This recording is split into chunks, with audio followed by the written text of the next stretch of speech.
Chapter 5. A Meeting with Sloan. If the Avengers had Thanos and X-Files had the Cancer Man and Breaking Bad had Gus, then we had Sloan. Looking back, he was just someone doing his job. But then to us, especially from my perspective, he strongly came across as a 70s Machiavelli villain without the fashionable moustache. Instead, he wore a very bland grey shirt, and if I recall correctly, even his tie lacked colour.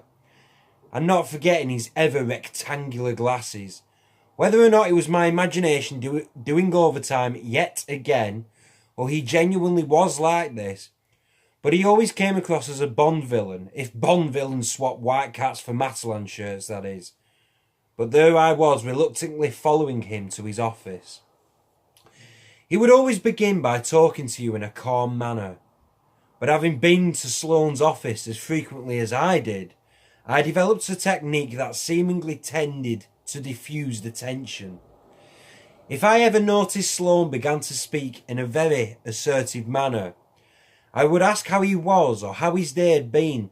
Then without himself noticing, his tone would appear a lot more friendlier. Then he looked at me with a bizarrely, what felt like a cross between a firm and sympathetic glare. Then by the way he straightened his glasses, I knew it was time to get down to business. Anthony, he began, I understand you and a few others have been selling energy drinks. Now these products are affecting the welfare and concentration to your fellow pupils of this school.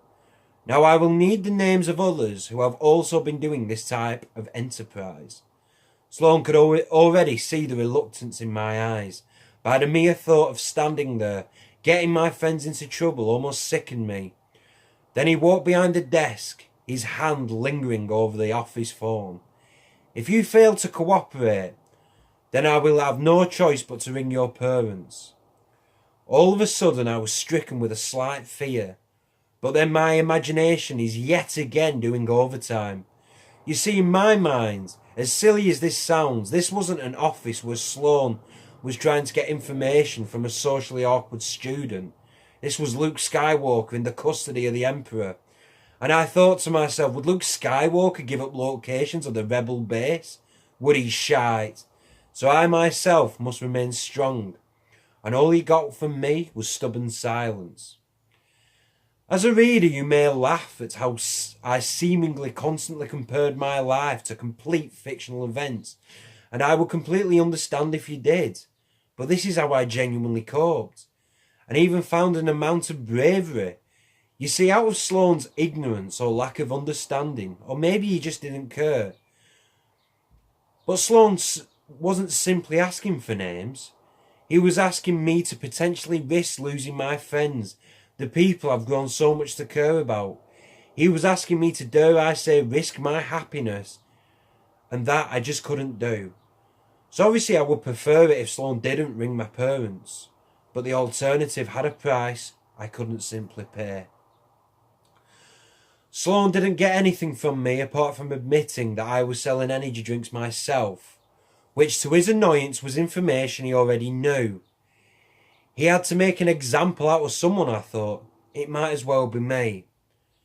But to my surprise, he didn't ring home. I never understood why. I never questioned. Dare I not, out of pure ignorance, or I just didn't want to know the answer. He just made a pithy remark about receiving detention, and that seemed to be the end of that, for now at least. My school weeks towards the end of the third year tended to be calmer, but far from uneventful.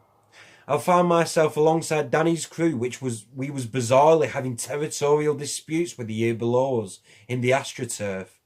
And even though most of Danny's crew wasn't in most of my lessons, apart from the exception being Alex, I felt I was building strong bonds with a lot of my classmates, as I did before. Even though there was a few more, two people distinctively spring to mind.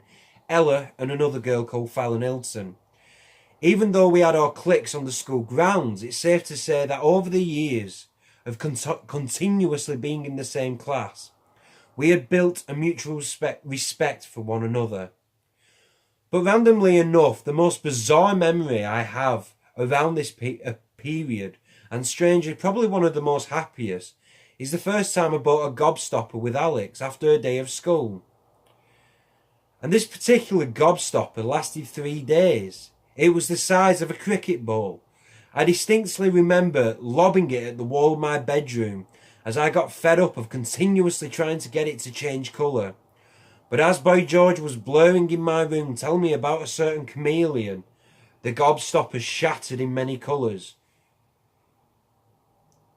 Looking back, there certainly was the colours, red, gold and green. Hope you enjoyed me reading this, and as always, Dancing Bear out.